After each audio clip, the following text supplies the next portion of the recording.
Karen. In this tutorial, I'm going to show you how to do the Turkish cast on to make toe-up socks.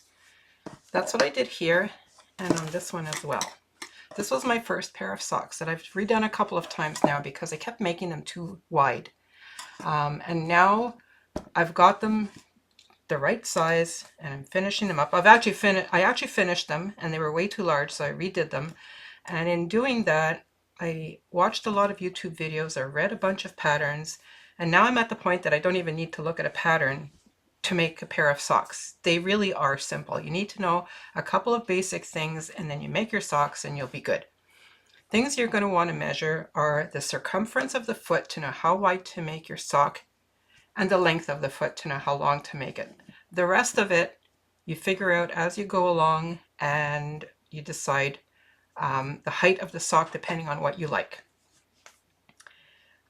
I'm just going to quickly go over a couple of different types of yarn to give you a good idea of the types of yarns that are good for making socks. So most socks are made from fingering weight yarn, and that's quite thin.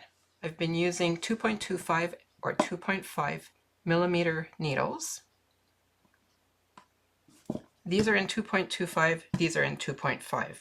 They roughly work out to about the same, but I find that it works out nicer if you're using a very fine wool to use the thinner needles. And they can also make your size just a little bit smaller. In this case, I'm working to fit a 7.5 inch wide foot, actually 7.5 inches circumference. And this ends up being, I think it's about 3 inches, 3.5 inches. So that's 7 inches total, because you don't want your socks to be too loose. And that's what happened in this case. They were way too wide. The worst thing is to have a pair of socks that come off when you take off your boots or slide down your leg all the time. You definitely want negative ease so that they fit nice and snug. And I think this is roughly about the same thing. Yeah, it's the same thing. I'll just show you how wide they will stretch once they're made. Okay, so they were 3.5 inches, but look how much they will stretch with my hand. And that's comfortably. So you know that they'll fit onto the foot and over the heel and all that stuff. They'll fit really nicely. And they'll stretch in length as well. So you don't have to be exact on fitting this. And in fact, that's what I was doing. I was fitting the width and it turned out way too big. Same thing with this. They will all stretch really nicely. This yarn is a little bit thicker and a little bit, I guess, tougher. This one is a little bit softer, but still it stretches out a lot. This looks a little bit bumpy because I redid it. I had blocked them and then I re-caked my yarn and I'm working from that. But once I block them, they will be nice and smooth. Okay, so now this yarn is an Art Fill yarn. It's the same type of yarn as this one here, Art Fill Bell. And when you look at the label, you'll see that it says 80% merino wool SW. SW means superwash. And what that means is that it's been treated so that you can wash them in the washing machine in cold water, but you need to lay them flat to dry. You should not put them in the dryer. And they have 20% nylon. Nylon or silk will strengthen the yarn so that it's good for socks and they'll wear really well. So that's this sock. This one is made with Patons Croix Socks yarn, and that's something that I bought at Michael's. This one has 75% washable wool, 25% nylon. That's very popular. This type is a softer feeling wool, but it's 85% merino superwash and 15% nylon. It's only 15% nylon. Friends have told me that this one will not wear as well as the Art Fill for making socks. This is another great sock yarn. Okay, so the label says here 55% wool, 25% nylon, and 20% alpaca. These are gorgeous wools, but I wouldn't use these for socks because they're 100% wool. They don't have any nylon or silk in them to strengthen them, so they wouldn't wear as well for socks. What you could do is you could add a strand of something else to the sock and toe area to make that last longer if you really wanted to use that wool for socks. You can see here it says 100% merino wool. This is a Madeline Tosh product, and this one is hedgehog fibers. Again, it's 100% merino wool. So I'm going to move these out of the way, and I'm going to show you how to do the Turkish cast on using this product here. I always keep the label with an elastic around it so that, and I put that around my cake so that I know which product this is. And even after I've made the sock, I'm going to keep those labels in my notebook where I keep the measurements for the people I'm making socks for. And I'm going to keep the rest of my wool with them so that if I ever need to re-knit a heel for them, I'll be able to do that. To do the Turkish cast on, I'm using a circular needle. These are Chow Gu needles, and I'm going to be knitting in a loop, a magic loop, so that I don't need to use 4 needles to do this. First thing I'm doing is I'm making a slip knot, and I'm going to put that on one of the needles, make that snug.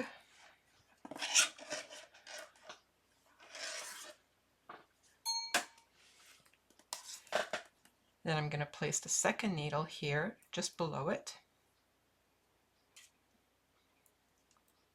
and I'm going to hold them a little bit loose so that when I wind my yarn around my needles it's not too tight. And I'll show you why that is a good idea in a little bit. Then I'm going to take my yarn and I'm going to wind it from the back, from the top, and go around as many times as the number of stitches I need. So I want 12 stitches. So I've gone 3, 4, 5, 6, 7, 8, 9, 10, 11, 12, and I always add one extra just for good luck, just in case I mess up and I need an extra one. I usually end up needing that. Once I've done that, I'm holding these in place with my thumb and index finger, and I'm pulling out my bottom needle, and you'll see that the cable now holds those loops. Now I'm still holding on to things, and I insert my needle in that first loop and between the needle and the cable. And holding on to that, I take my wool and I knit that stitch.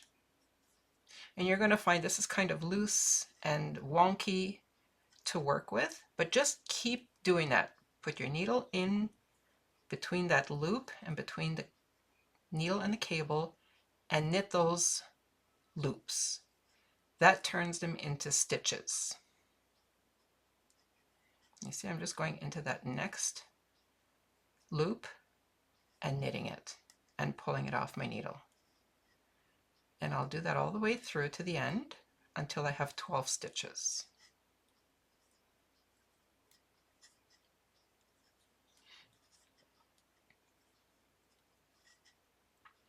So let me just count 2, 4, 6, 8, 10, 11, and here's 12. I can pull off my knot. I don't need that anymore. And I'm just going to turn this around. I'm holding everything with my thumb and forefinger over here. I can drop my cable, and I'm going to pull this wire. Don't pull this side, because then you're going to pull out your needle and your stitches will be loose. You'll have to start over at this point. It'd be very difficult to grab them back. So I'm just going to pull my cable until my needle is here, and then I'm pushing those loops onto the needle. And this is why you wanted that to be loose, because this gets very tight. If it's too tight to be able to pull them on, pull the bottom needle out until you have just the cable there. That gives it a bit more room, and then you'll be able to push those loops onto your needle. So again, I can pull away my knot there. I don't need it anymore. And I'm keeping my tail out of my way so that I'm working with my working end of the yarn. Take my needle and I'm going to put it in that first loop again. And I'm going to knit that stitch, or knit that loop, turning it into a stitch. And again, it's loose and wonky, but by the time you get past these first 2 rows, that's all going to sort itself out. So again, I'm knitting all of these loops to the end of the row.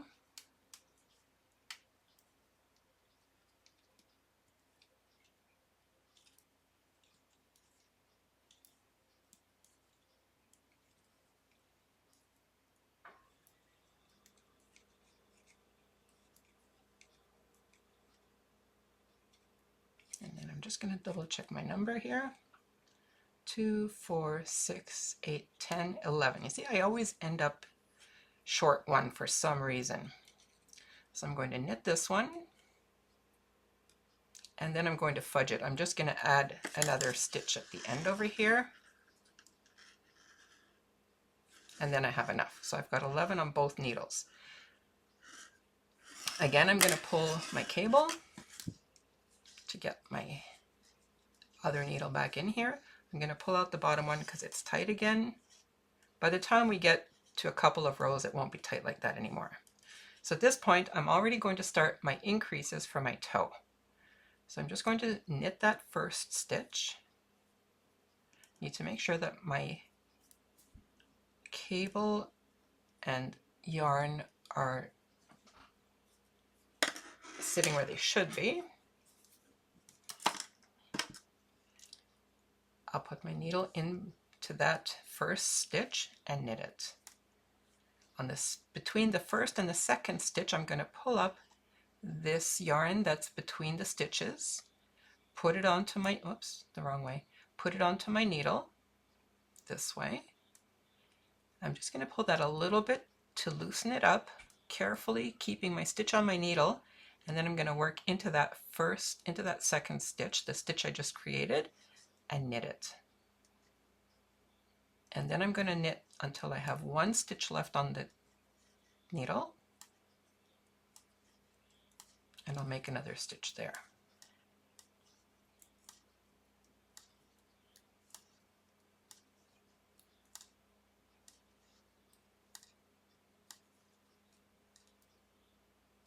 So now I have one stitch left, and again I'm going to take this yarn that's between this stitch here and the last one, and I'm going to put it onto my needle, and I'm going to knit through the back.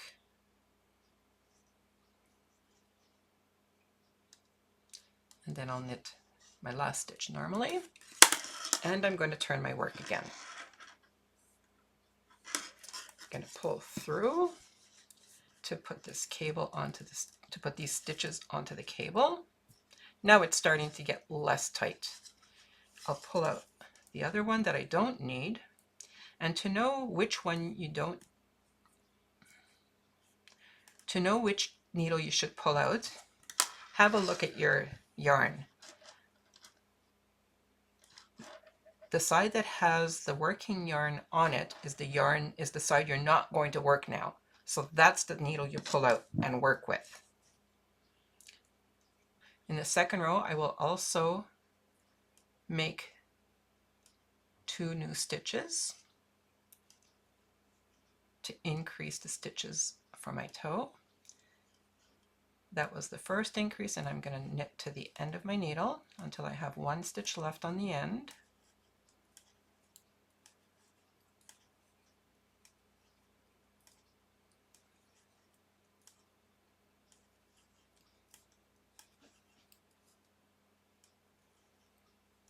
And I'm going to increase here as well, put that onto my needle.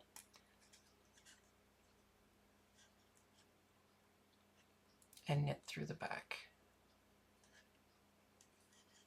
So my last row, I didn't knit that very well. It's a little bit tangled here. So I'm just going to take this bit and correct that and knit that through. So again, see, this is what can happen if you pull the wrong thing. Luckily at this point my stitches are formed, so I can easily push my needle back through and it will be fine. So now I'm going to be careful and pull through my wire, not that needle. And notice how this is getting easier now. The next 2 rows I'm just going to knit, You could decide, I'm going to show you on these socks. The way I'm doing it ends up being a gradual increase like this, but you could make that increase faster and rounder by increasing on every row until you get to the number of stitches you need. I'm only increasing every second row, and I'm knitting every second row. So I'm going to knit this set of rows, the next 2 rows, and then I'll show you increasing again, and then I'm going to show you what this is starting to look like.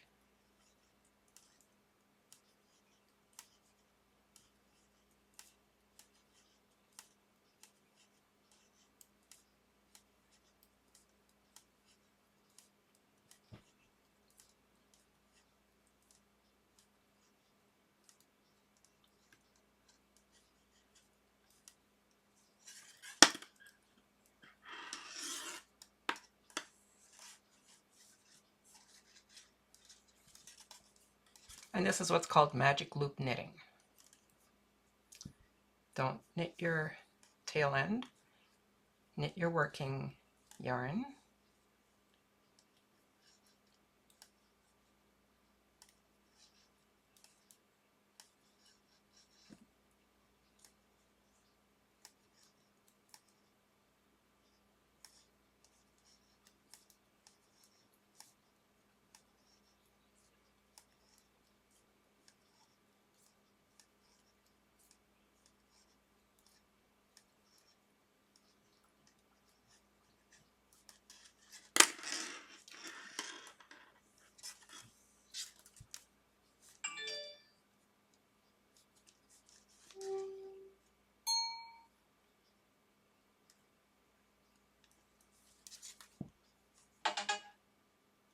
So now I need to do another increase row. So I'll knit my first stitch, and to show you this again, I will pick up the yarn between those 2 stitches, put that onto my needle, make this a little bit looser to make it easier to knit through, and then knit that stitch. Then I'm going to knit through until I have 1 stitch left on the needle.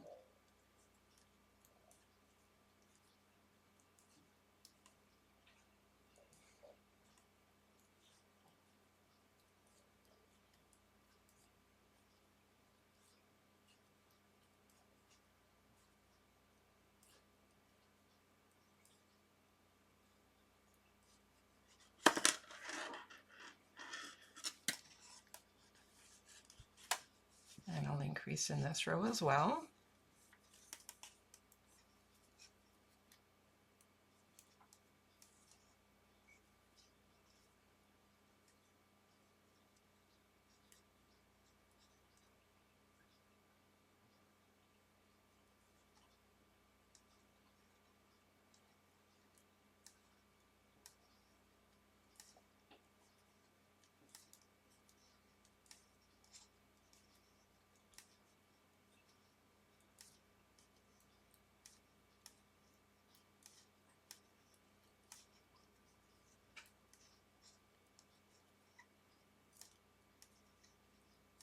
So I have 1 needle, 1 stitch there. I'm going to place my wool on the needle, knit through the back, and then knit that last stitch. So there, I've got 2 increase rows done. This is what it's starting to look like. And then when you fold it over like this, which is the shape it will take as you go along, you'll see that you have no seam here, and that's the start of your toe. At this point, you can already take a gauge to make sure that you're knitting to the gauge that you need. So I'm just going to take a clear ruler and place it so I can see my stitches, and I can count my stitches now to see how many stitches I've got per inch. So I have here 1, 2, 3, 4, 5, 6, 7 stitches per inch.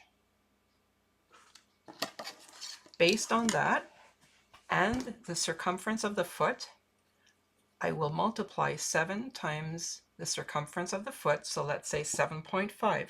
7 times 7.5 will give me the number of stitches I need to increase to for my body here.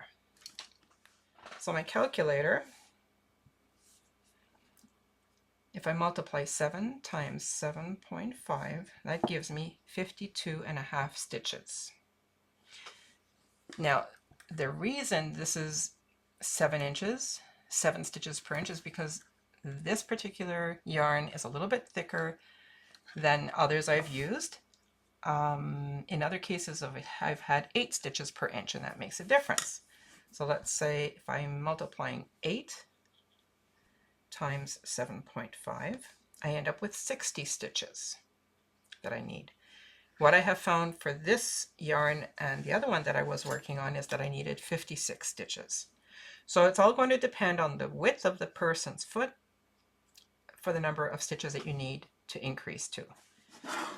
Once you figure that out, you increase until you have that number, whatever it is, 56, 60 in all of your stitches on all your needles.